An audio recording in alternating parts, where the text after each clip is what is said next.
दर्शकबिन नमस्कार। यति बेला हामी हाम्रो देशको समसामयिक राजनीतिक घटनाक्रममा रहेर कुराकानी गर्नेछौँ। यति बेला हामीसँग कुराकानी गर्नको लागि युवा राजनीतिज्ञ पुण्य गौतम हुनुहुन्छ। यहाँलाई स्वागत छ sir. Thank you so much, धन्यवाद। अब फागुन 21 गते चुनाव हुँदैछ। विभिन्न पार्टीहरू 84 को लागि तयार भइरहेका थिए, तर यति बेला लगालग यो 3-4 महिनामा पार्टी खोलेर अगाडि बढ्नुपर्ने अवस्था छ। अब धरन गमेर हर्क साम्पाङले पनि श्रम संस्कृति पार्टी उहाँको दर्ताको प्रक्रियामा छ र अब त्यो विषयलाई लिएर तपाईसँग पनि मेयर हर्क साम्पाङ बिचको कुराकानी भइरहेको छ र तपाईले चाहिँ विशेष गरी महासचिव दाबी गर्नुभयो अरे भन्ने कुराहरू आयो। यो के हो सर? यताबाट जाउँ त।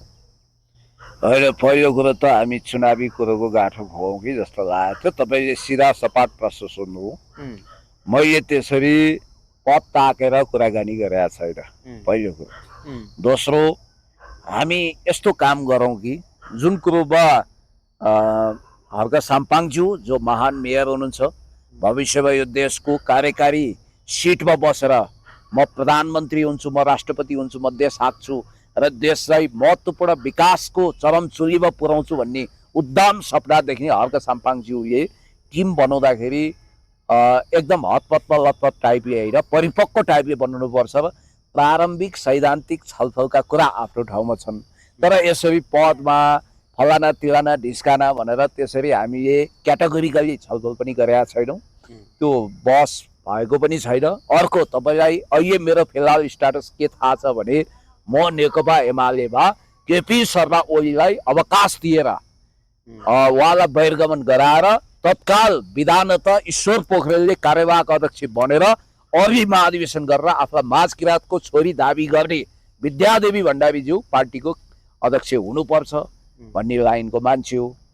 अब भविष्यको कुरा भनेको भविष्यमा छलफल गर्दै जाँदा हर्क साम्पाङसँग तपाईँको भएको कुरा चाहिँ के हो त सर? एमालेबाट तपाईँको राजीनामा तपाईँले लिने कुराहरू हो कि त्यो अहिले त्यो सब्जेक्ट विषयवस्तु त्यो त्यति उचाइमा पुगिसकेका छैन।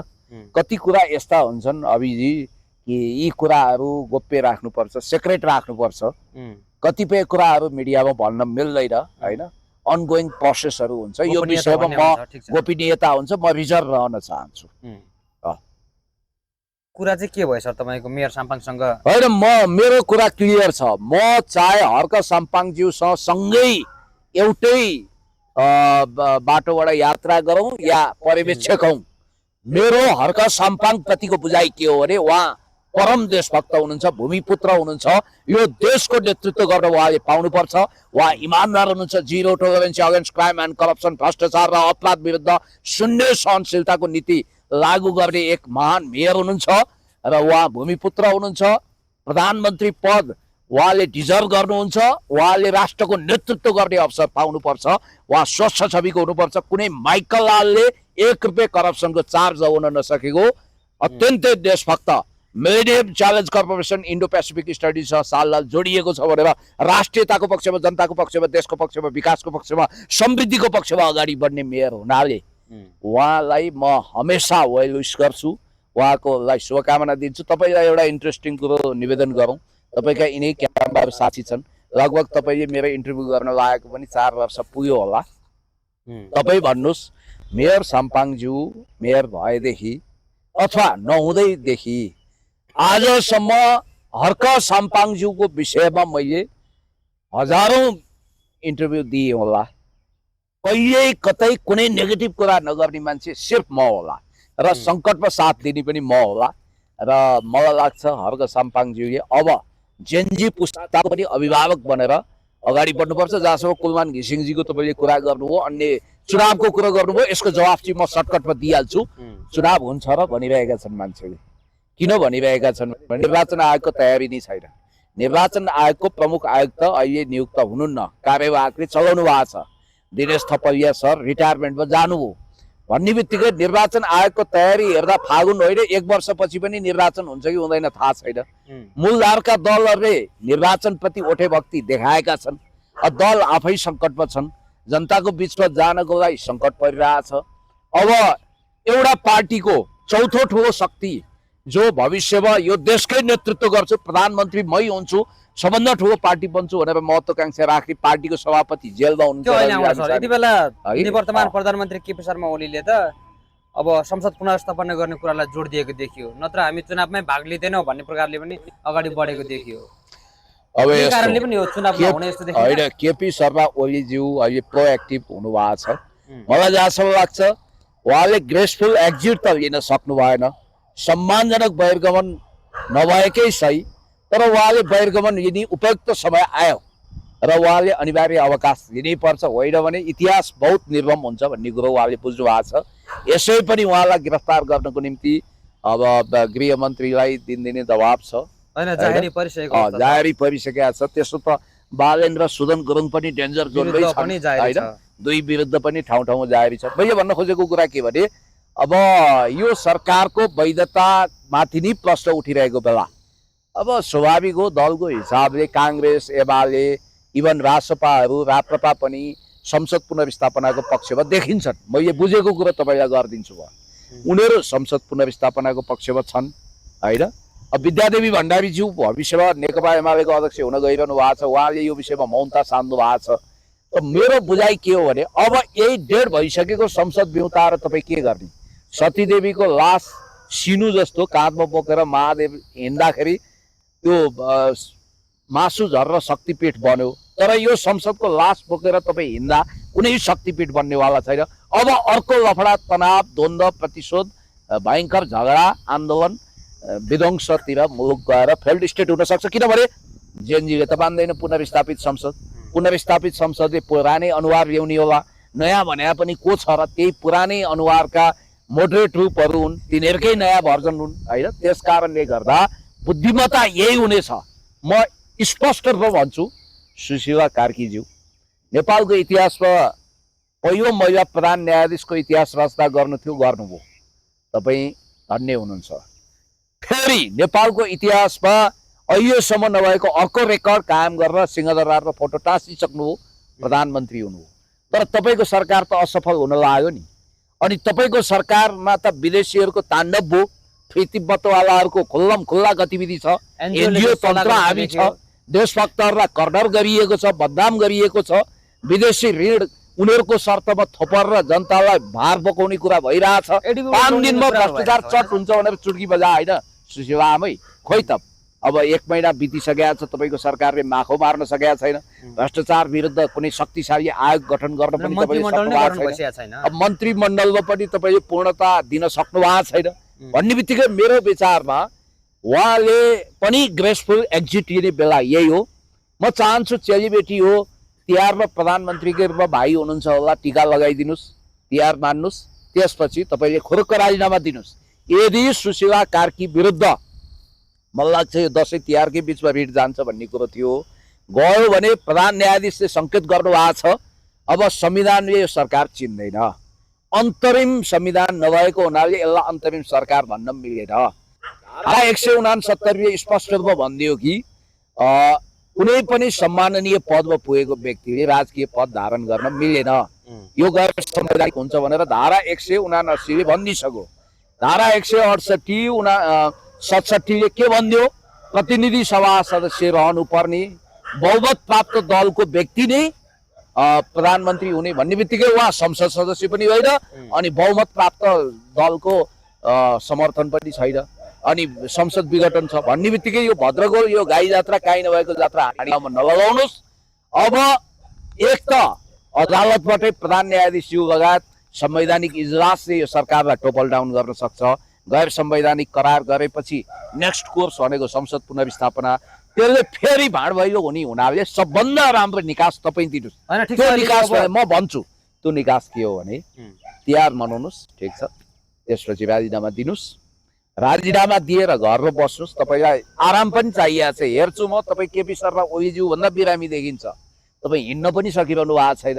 सबभन्दा बुद्धिमत्ता के हुन्छ भने दिन दुगुना रात चौगुनाको दरले विवाद बहसहरू छेडिएका छन्। तपाईँले के गर्ने भने राजीनामा दिइसकेपछि निकास के त भन्दा जेएनजी सहितको अन्तरिम संसद बनाउने, जसरी माओवादी 64-63 सालमा युद्ध विरामबाट आइसकेपछि प्रेत शान्ति सम्झौता पछि माओवादी सहितको संसद बनाइयो नि, गिरिजाबाबुले बन्नुभयो नि, त्यसै गरी अन्तरिम संसद बनाउने, अन्तरिम संविधान लेख्ने, अन्तरिम संविधानमा प्रत्यक्ष निर्वाचित कार्यकारीको प्रावधान राख्ने।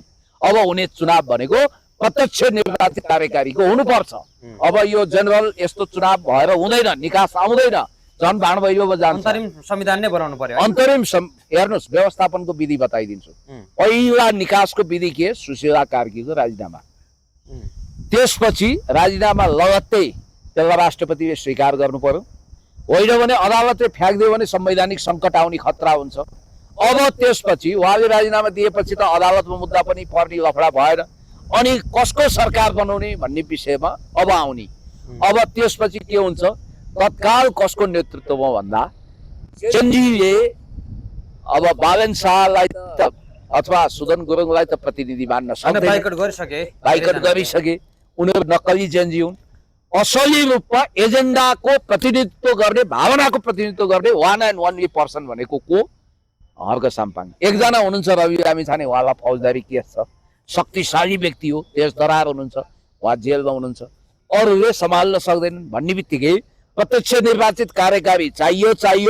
भ्रष्टाचार निवारण गर्नको निम्ति शक्तिशाली आयोग बनाएर जानुपर्छ र आन्दोलनमाथि दमन गर्नेहरू, चाहे 23 गतेका अपराधीहरू हुन्, चाहे 24 गतेका, ती सब अपराधी र मतियारलाई फौजदारी केस अन्तर्गत सिंहदरबार जलाउने, व्यक्तिको सम्पत्ति जलाउने, मान्छे मार्ने, यी सबलाई कारवाही गर्नुपर्छ भन्ने एजेन्डा उठाएको हुनाले जेनजी भनेको 1997 देखि 2013 सम्मको त्यो जेनेरेसन लिडरसिप गर्न सक्दैन, हुँदैन पनि। त्यो भावना हो, विचार हो। जेनजीको संरक्षक हुन्छ, मार्गदर्शक हुन्छ, पथ प्रदर्शक हुन्छ। त्यो भनेको मेन्टर भनेको हर्क साम्पाङ, र हर्क साम्पाङलाई नै अन्तरिम सरकारको प्रधानमन्त्री बनाएर, कार्यकारी प्रमुख बनाएर, अनि अन्तरिम संविधान लेख्ने, त्यसपछि अन्तरिम संसद बनाउने र निकास खोज्ने, यो दिशामा जानुपर्छ। अब यति बेला अब होइन, यो विकल्प यदि जचेन भने यसको प्लान बी पनि छ। त्यो के हो भने, ठिक छ, अनुभव, इमान्दारिता, देशभक्ति सबै हिसाबले गर्ने हो भने विद्यादेवी भण्डारीज्यू जो माच किराँतको छोरी दाबी गर्नुहुन्छ, उहाँलाई प्रधानमन्त्री बनाउने, हर्क साम्पाङज्यूलाई शक्तिशाली गृहमन्त्री र उप प्रधानमन्त्री बनाएर। विद्यादेवी भण्डारीलाई प्रधानमन्त्री बनाउने हो भने त जेनजीहरूको म्यान्डेट अनुसार त अगाडि होइन, सुशीला कार्कीलाई मिल्छ भने सुन्नु न, सुशीला उहाँलाई पनि मिल्दैन, उहाँलाई पनि मिल्दैन। होइन, उहाँलाई मिल्छ। उहाँलाई किन मिल्छ भने उहाँले देशभक्तिको झन्डा झुकाउनुहुन्न, उहाँले राष्ट्रियतामा कहिले भुल गर्नुहुन्न, उहाँले संवैधानिक यो फ्लेक्सिबिलिटी अप्नाएर अन्तरिम संविधानलाई स्वीकार गरेर जाने अवस्था बन्छ के। त्यसपछि त्यो एउटा कोर्स लिन्छ। होइन भने अभिजी, ल हेर्नुहोस् अहिलेको भद्रगोल कसरी क्लियर हुन्छ। अब हेर्नुहोस् है, अबको सिनारियो के हुन्छ, तपाईँलाई म बोल्ने मौका दिन्छु। अबको सिनारियो, सुशीला कार्कीको सरकार ढल्यो भने अदालतबाट अर्को भद्रगोल संसद पुनर्स्थापना हुने कुरालाई जेनजीले मान्दैन, भयानक आन्दोलन हुन सक्छ, देश फेल्ड स्टेट हुन सक्छ। यही बेला यो देशमा धमिलो पानीमा माछा मार्ने, देशी विदेशी प्रतिक्रियावादी सल्लाह लाएर त्योभन्दा ठुलो लफडा, तनाव, द्वन्द्व हुन सक्छ। त्यो नहोस् हे भगवान, कामना गर्छु। होइन, अहिले पनि अब सरकार यति बेला एनजिओले चलाइरहेको छ भनेर त्यो त हामीले भनेको के भने, सुन्नु न, हामीले के भनौँ, लोकतन्त्र समाजवाद सहित अगाडि बढ्नुपर्छ भन्यौँ। नव उदारवाद सहित दलतन्त्र हाबी भयो। दलतन्त्र नव उदारवादको चङ्गुलबाट मुक्त हौँ, वास्तविक लोकतन्त्र बनाऊ भनेको त लोकतन्त्र अपहरण गरेर बाँदरको हातमा नरियल भने जस्तो एनजिओ तन्त्रमा पो तब्दिल गरिदिए, एनजिओ तन्त्रमा पतन गराइदिए।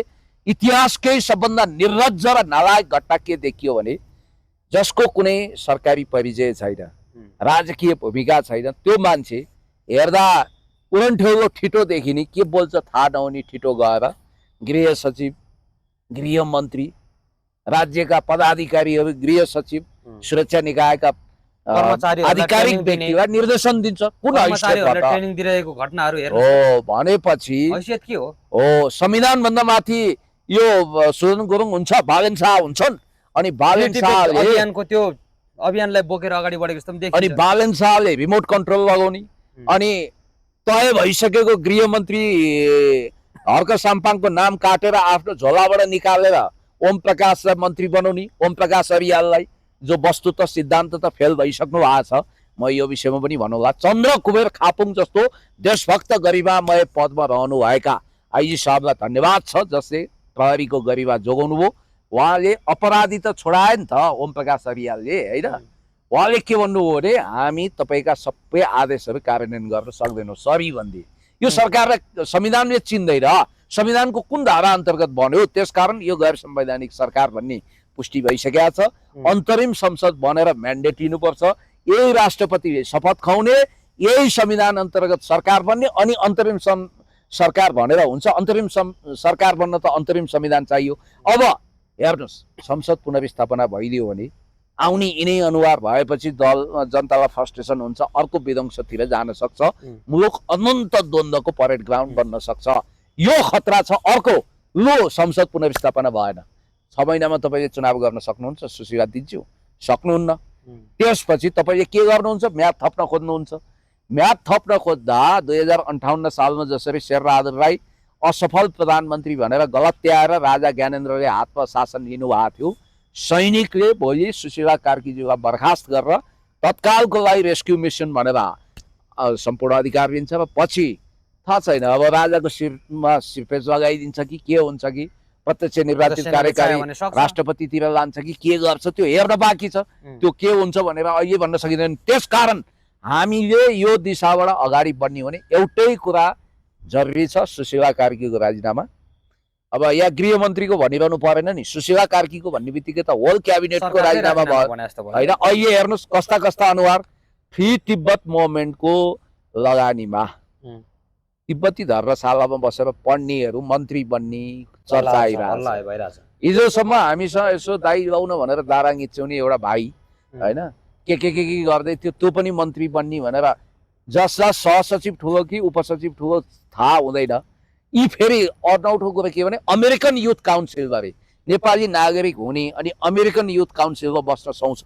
तपाईँ अमेरिकन नागरिक हुनु पर्यो, नेपालको नागरिकता त्याग्नु पर्यो त्यसको लागि। हेर्नुहोस् कस्तो पाखण्ड छ। अनि त्यति मात्रै होइन, बारबारा फाउन्डेसनमा बस्ने, समता फाउन्डेसनमा बस्ने, अनि त्यहाँ देशको महत्त्वपूर्ण सूचना सप्लाई गर्ने एनजिओको धन्दा सेट हुने हो। यही योग्यता नबनाउनाले हर्क साम्पाङको नाम काटियो, किनभने उहाँ हिलोबत चटाइमा बसेर एक रुपियाँ भ्रष्टाचार नगरिकन देशभक्तिको झन्डालाई बुलन्द गर्ने व्यक्ति हुनाले आज हर्क साम्पाङज्यूको जिउमा मुखमा राम राम भन्दा भन्दै पिठमा बालेन शाहले छुरा दर्शे। ठिक छ सर, त्यही त तपाईँले अघि पनि भन्नुभयो एकचोटि।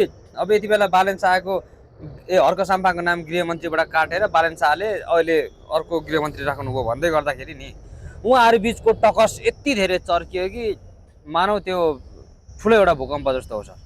दुई लोकप्रिय मेयरहरू, अब जस्तो बालेन्द्र शाहले यति बेला सुमना श्रेष्ठ जो रासपाको सहमहामन्त्रीसम्म पनि हुनुहुन्थ्यो र पूर्व शिक्षा मन्त्रीसम्म भइसक्नु भएको व्यक्ति, उहाँलाई चाहिँ आफ्नो पार्टीमा आउनुहोस् भनेर तान्ने प्रकारको कुरा भयो। सुमना श्रेष्ठले रासपा त्याग्नुभयो, बालेन शाहको नजिक जानुभयो र अहिले फेरि बालेन शाह नै रासपामा जाने भन्ने कुराहरू आइरहेछ।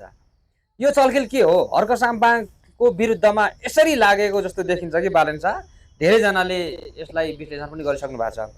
हर्क साम्पाङको विरुद्धमा हर्क साम्पाङलाई बिगार्न बाहेक म अरू कामै गर्दिनँ भन्ने नियतले अगाडि बढेको जस्तो देखियो भन्छन्। तपाईँलाई चाहिँ के लाग्छ सर?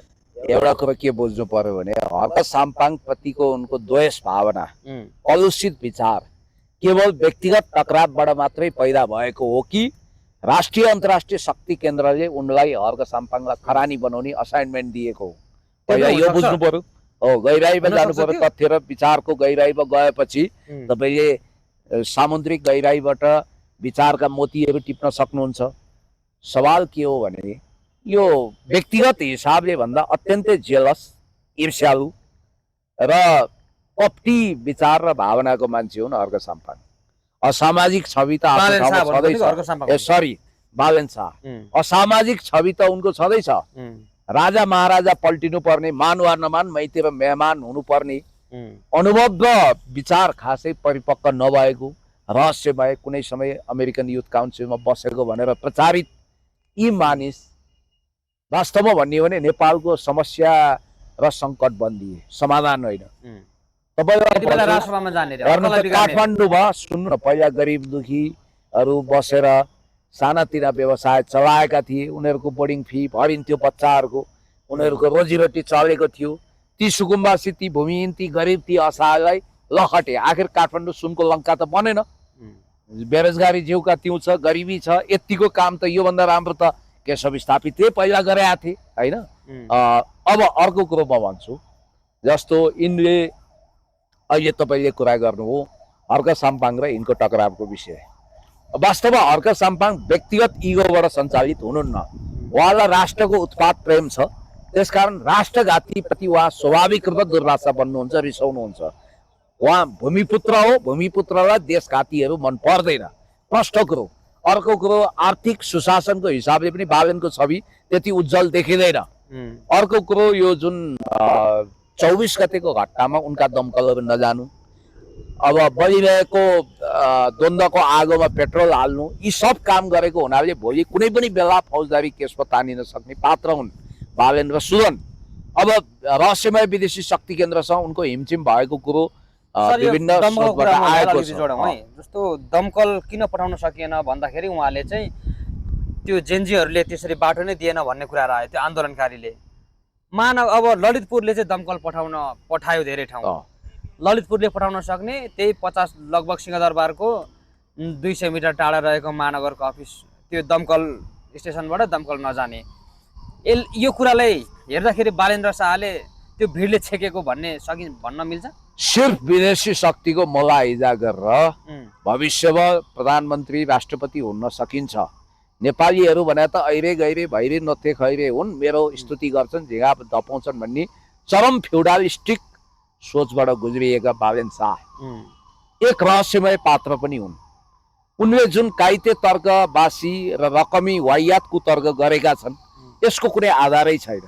तपाईँले भनिहाल्नु, तपाईँले उत्तरै दिइसक्नु भएको छ। चिरीबाबु महर्जनको दमकल लाउन सक्ने होइन, काठमाडौँबाट केही किलोमिटर दूरीमा रहेको ललितपुरबाट साइरन बजाउँदै दमकल आएर आगो निभाउन सक्ने उनको दमकल चाहिँ नाटकीय तरिकाले सिंहदरबार जलेर भस्म खरानी भएपछि यसो पानी हाले जसरी अभिनय गर्छ। सिंहदरबार फेरि महानगरको गाडीले ती आन्दोलनकारी भन्नेहरूलाई पानी बाँडेको छ, खाइ खुराकी बाँडेको छ। तपाईँलाई स्पष्ट भनिदिन्छु, यो बालेनको दमकलवाला फन्डा उनकै लागि काउन्टर प्रोडक्टिभ भयो, प्रतिपादक भयो। त्यो झुटको पुलिन्दा हो, उनको स्ट्याटसमा कुनै दम छैन। उनले चाहेको भए सिंहदरबार जल्नबाट रोक्न सक्थे, किनभने उनको कुरा सेनाले पनि सुन्दो रहेछ। यसमा गौरवशाली नेपाली सेनापति किन ठुलो हेरेर इतिहासले हमेसा प्रश्न गरिरहनेछ। तपाईँलाई एउटा कुरो भन्छु, बालेन शाह भन्ने मान्छे वास्तवमा भन्ने हो भने द्वन्द्वका खेलाडी हुन्। यो भू राजनीतिमा उनी कहीँ न कहीँ पेचिलो ढङ्गले प्रस्तुत भएका छन् र उनले पक्षीवार गरेका छन्। नेपालप्रति किन यति शत्रुता गरे? तपाईँ र म जहाँ बसिरहेका छौँ यो पावन पवित्र पाशुपत क्षेत्र हेर्नुहोस्, कंकाल जस्तो भएको छ। यस्तो क्षेत्रमा आएर दर्जनौं गाडी जलाए, यो यहाँभित्रको भवन जलाए, यतिसम्म अपराधिक काम भएको छ। पशुपतिनाथमै आगो झोस्नी प्रपञ्च हुँदै थियो भन्ने मैले सुनेको छु। अझ मैले सुनेको कुरो त नेपालमा जातीय, धार्मिक, लैङ्गिक सबै द्वन्द्व मचाउन मुसलमानको मस्जिदमा आगो लगाउने, हिन्दूहरूको वैदिक सनातनीको मन्दिरमा, क्रिस्चियनको चर्चमा आगो लगाएर द्वन्द्वको नयाँ अखडा खडा गर्ने सम्म प्लान थियो अरे। धन्न त्यसबाट हामी बच्यौँ एउटा धार्मिक अतिवादी झगडाबाट। तपाईँलाई एउटा कुरो म भन्छु, यो बालेन शाहलाई कुन एङ्गलबाट चाहिँ हामीले नेता मान्ने? न उनी प्रखर वक्ता हुन्। हेर्नुहोस्, उनको दुईटा कुरा छ, रवि लामिछानेलाई तास्ने, खोइल्याउने, भोत्वाउने, उनको पार्टी कमजोर बनाउने, उनलाई छिया बनाइदिने। यी कतिसम्म दम्मी हुन् भने श्रीलङ्कामा रवि लामिछाने पनि जानुभएको थियो, एक दिवसीय क्रिकेट थियो, नेपाली टिम गएको थियो। रवि लामिछाने उप प्रधानमन्त्री भइसकेका प्रोटोकल माथि हो नि, उहाँले हात मिलाउन खोज्दा यो मान्छेले हात नदिएको, त्यतिसम्म दम्मी होइन। त्यो बेला न्युज आएको थियो नि त, अत्यन्तै दम्मी। मै हुँ अहिले त चक्नाचुर भू। अहिले उनी आत्मसुरक्षामा छन्, अब उनी आत्मविश्वास गुमाउँदै गएका छन्। अब हुँदा उनी कस्तो हालतमा पुग्यो भने हर्क साम्पाङले श्रम संस्कृति नामक पार्टी गठन गरेर देश हाँक्ने म्यान्डेट लिन खोजिरहेछन्। उनी चाहिँ एउटा पार्टी पनि म चलाउन सक्दिनँ भनेर एउटा पोकर फेस जस्तो देखाएर है, अनि त्यसपछि अब कसलाई खोज्ने त भन्दा यसो डेन्टिङ पेन्टिङ गराएर कुलमानजीलाई ल्याउँदाखेरि चल्ने रहेछ रवि लामिछानेको पार्टी। अब यिनीहरूको प्लान ए प्लान बी छ। पहिलो प्लान सभापति कुलमानलाई बनाउने बालेनको डिजाइन छ भन्ने कुरा। अब केही समयभित्र अदालतको आदेश वा फैसलाबाट रविजीलाई सदाको निम्ति उहाँको पोलिटिकल करियर समाप्त गरिदिएपछि सभापति त खाली भयो। त्यो सभापतिमा बालेनको प्लान के भने रवि लामिछानेलाई हाफ, हर्क साम्पाङलाई साफ पार्ने उनको योजना हो। रवि लामिछानेलाई यसै पनि राजनीति गर्ने अवसर हुँदैन। उनको यदि फौजदारी केस प्रमाणित भयो भने त्यो प्रमाणित गराउनेतिर लाग्ने हेर्नुहोस् है यिनीहरूको योजना। रविवार सधैँको लागि समाप्त पार्ने र रानु बिनाको मौरी जस्तो बनाइदिने रासपा, अनि त्यसपछि त्यसको नेतृत्व तत्कालको लागि कुलमानमा गर्नुभयो भने पछि आफै जिम्मा लिने। अनि ओम प्रकाश पनि के चाहन्छन् भने रवि बिनाको रासपा चाहन्छन्। अनि त्यहाँभित्र विभीषण रूपी केही भिलेनहरू छन्। हिजो मुकुल ढकाल थिए, सुमना थिए, उनीहरू गेम प्लानमै गए होइन, बालेनकै इसारामा त्यो उनीहरू त्यहाँबाट बहिर्गमन भएका हुन्। आज पनि त्यहाँभित्रका केही दर्जन मान्छेहरूसम्म उनीहरूले पहुँच पुर्याइसके मेरो सूचना छ। त्यसकारण डिपी अरियाल होसियार हुनुहोस्, ज्वाला सङ्ग्रहला बहिनी तपाईँ राम्रोसँग सुन्नुहोस्, सबैले ध्यान दिएर सुन्नुहोस्, मनमनै गुन्नुहोस्। यो मान्छेको खतरनाक खेल छ। र अब कुलमानजीलाई तपाईँ कुन आधारमा पार्टी नेता बनाउनुहुन्छ? पहिला मलाई भन्नुहोस्, कुलमानजी भनेको टेक्नोक्राट हो, ब्युरोक्राट हो। उहाँले पार्टीको जिल्ला कमिटीको लिडरसिप गरे अनुभव पनि छैन। हर्क साम्पाङले त पार्टीको नेतृत्व गर्न थालिसक्नुभयो अध्यक्षको रूपमा। कुलमानजीले गर्नुभयो त्यही उज्यालो नेपाल पार्टी बनाउनुहोस्, के गर्नुहोस्। रेडिमेड बनिसकेको संसदको चौथो ठुलो शक्तिमा कुन आधारमा तपाईँले प्रतिनिधि सभा सदस्य नभएको कुलमानलाई अध्यक्ष मान्नुहुन्छ? यो बेवकुफ तर्क हो। तर यही बेवकुफ तर्क शक्ति केन्द्र मार्फत किन गराइएको छ भने यो हल्ला चलाएपछि रासपामा भाँडभैलो मच्चिन्छ। रासपाको एउटा सेक्सनलाई टुक्राएर त्यो सेक्सन मिलाएर त्यो पुछ्रे तारा सहित कुलमानले ओम प्रकाशको अलिकति शक्ति, बालनको अलिकति शक्ति, आफ्नो शक्ति सबै मिलाएर अनि हर्क साम्पाङजीलाई पनि झाँसा दिएर यिनीहरू अगाडि बढ्न खोजेका छन्। खबरदार, हर्क साम्पाङ जहाँ बालेन भन्ने भस्मासुरले टेक्छन् त्यहाँ हर्क साम्पाङ हुँदैनन्। देशभक्त र देश विरोधी एक ठाउँमा हुँदैनन्। कमसेकम 5-10 वर्ष त हुँदैनन्, सायद आजीवन नहोलान्। कि त रत्नाकर डाकु वाल्मीकि बने जसरी रूपान्तरण हुनु पर्यो, होइन भने हर्क साम्पाङले देश विरोधीलाई माफ दिनुहुन्न। अब बालेन शाह, हर्क साम्पाङ, रवि लामिछाने वाह सबैलाई मिलाएर एक ठाउँमा लाने, कुलमान आउने, सुन्दा त क्या गजब जस्तो लाग्छ नि। तर यो अव्यवहारिक, असम्भव। ब्रह्माले सबभन्दा राम्रो जीव बनाउने रफु चक्करमा उठ बनाए जस्तो हुन्छ। कुलमानजीबाट पार्टी चल्दैन। अनि अर्को कुरो, तपाईँले प्रकाश तिमल सिन्हा भन्ने एकजना नागरिक पत्रिकाको एकजना मित्र भाइ हुनुहुन्छ, उहाँको स्ट्याटस हेर्नुहोस्। त्यसलाई आधार बनाएर महेश बस्नेतहरूले पनि त्यो सेयर गरेका छन्। त्यसलाई आधार बनाएर थुप्रैले न्युज लेखे, तपाईँले पढ्नु भएको छ? त्यहाँ के भनेको छ? कुलमान घिसिङ आर्थिक पारदर्शितामा झोर छन्। उनले लेखेको कुरा है, भाषा यही नभए नि भाव यही छ। कुलमानले अमेरिकामा किनेको 90 करोडको घर कसैको नाउँमा गुम्बा व्यवस्थापन समितिको नाममा किने, गुम्बा व्यवस्थापन समितिको अध्यक्षको नाउँमा किने। त्यो घर फिर्ता गर्न भन्दाखेरि उसले फिर्ता नदिएको हुनाले घर झगडा छ। उनको करोडौं रुपियाँ त्यस्तो भएको छ। र एकजना मुद्दा पनि छ, धेरै छ, आदि इत्यादि छ। त्यस कारणले अब एउटा कुरो मेरो के भने, त्यत्रो सङ्गीन आरोप नेपाल सरकारको मन्त्री, त्यो पनि स्वच्छ छविको भन्ने मन्त्री, सुशासनको प्रतीकलाई लागिसकेपछि या त त्यसको करारी जवाब खण्डन गरेर मान हानिहाल्नु पर्यो प्रकाश तिमल सिन्हालाई, होइन भने मौनम स्वीकृति लक्षणम भने जस्तो एउटा आइजीको पनि नाम लिनु भएको छ उहाँले। त्यो आइजी सनद बस्नेतजी हुनुहुँदो रहेछ, उसले नाम लिएका छन् त्यहाँ। अनि भूमिराज निरौलाले जग्गा खाइदियो आदि इत्यादि भनेर त्यहाँ त्यो न्युजै लेखेका छन् उनले होइन। मैले तपाईँलाई के भनौँ भने, यत्रो कुरा आइसकेपछि कुलमानजी तपाईँ मौनम सम्मति लक्षणम तरिकाले नबस्नुहोस्। तपाईँले बेनिफिट अफ डाउट लिन्छन् मान्छेले। तपाईँले यदि यो कुरा खण्डन गर्नु भएन भने भविष्यमा के सोध्छन् भने अकुत कमाउनु भएछ, त्यो त्यहाँ तल लाउनु भएछ, अब लुटको धन फुपूको श्राद्ध भएछ, अर्कैले खाइदियो भन्ने मान्छेले सोध्छन्। अब थप कागज शुद्धिकरणको कुराहरू गर्दै गर्दाखेरि त अहिले अन्तरिम सरकारमा रहेका मन्त्रीमण्डलभित्रका व्यक्तिहरूको मन्त्रीहरूको पनि त त्यसकारण न कुशल संगठक कुलमानजी, न राम्रो ओरेटर, न संगठनको अनुभव भएको व्यक्ति होइन, त्यस्तो व्यक्ति एकदम देवत्वकरण गरेर उद्देश्य एउटै हो, हर्क साम्पाङको अहिले रोपिएको पार्टी रूपी बिरुवालाई असमयमै चुडेर फ्याँक्ने, त्यसमा फल्न फुल्न फस्टाउन नदिने एउटा दाउपेच। किनभने जनजाति भोट ब्याङ्क कुलमानसँग पनि छ, त्यो आधारमा यिनीहरूले काउन्टर ब्यालेन्समा उभिन खोजेका हुन्। खबरदार कुलमानजी, तपाईँ यो साजिसमा नफस्नुहोस्, तपाईँबाट पार्टी चल्दैन। बरु तपाईँले उज्यालो नेपाल आदि इत्यादि आफ्नो एउटा शान्त सुखाए टाइपको पार्टी चलाउनुहोस्। रासपा चाहिँ रवि भनेकै रासपा भने जस्तो छ, चिसो भनेकै कोकाकोला, पत्रकार भनेकै ऋषि धमला भने जस्तै, रासपा भनेकै रवि, रवि भनेकै रासपा भने जस्तो मिथक बनेको हुनाले रवि लामिछानेको त्यहाँ विकल्प खोजिँदैन। केही मान्छे अवसरवादीहरू जसलाई रवि लामिछानेले करियर बनाए तिनीहरूले धोका दिन सक्छन्। अब अहिलेको समग्र कुल परिस्थिति मिलाएर हेर्दा बरु भविष्यमा के हुन सक्छ भने रवि लामिछानेलाई भोलि फौजदारी केसको कारण सङ्कट आयो भने रवि लामिछाने आफैले स्टेटमेन्ट दिएर वा आफ्ना विश्वासपात्र बोलाएर हर्क साम्पाङसँग मिल्नु, बरु अध्यक्षता हर्क साम्पाङलाई नै अध्यक्षता गर्न दिनु भन्न सक्नुहुन्छ। त्यो त हर्क साम्पाङले एक्सेप्ट नगर्दाखेरि पार्टी एकताको कुराहरू त आउला होइन। यस्तो चुनावी सहकार्यता हुन सक्ने हो नि अहिले तत्काल हेर्दा, किनभने शत्रुको शत्रु मित्र भने जस्तै दुवैको साझा शत्रुको बुझिएकै छ। त्यस कारणले गर्दाखेरि म चाहन्छु एउटा पनि हिंसा नभइकन, रक्तपात नभइकन लाखौं लाख जेनजीहरू यदि सुसेवा कार्यक्रमको राजीनामा आएन भने सडकमा आउने, एउटै हिंसा नगर्ने, एउटै कुनै अवांछित गतिविधि नगर्ने, बिल्कुल गान्धीवादी बुद्धवादी तरिकाले आएर राजीनामा दिन बाध्य बनाएर नयाँ निकासमा जानुपर्छ देश। अब अन्तिममा पनि छौँ, यति बेला अन्तिममा हाम्रो भिडियो हेरिराख्ने दर्शकहरूलाई चाहिँ के भन्नुहुन्छ यहाँले? होइन, राष्ट्रियता खतरामा पर्यो। नेपाल वैदेशिक ऋणको भारमा खिचियो।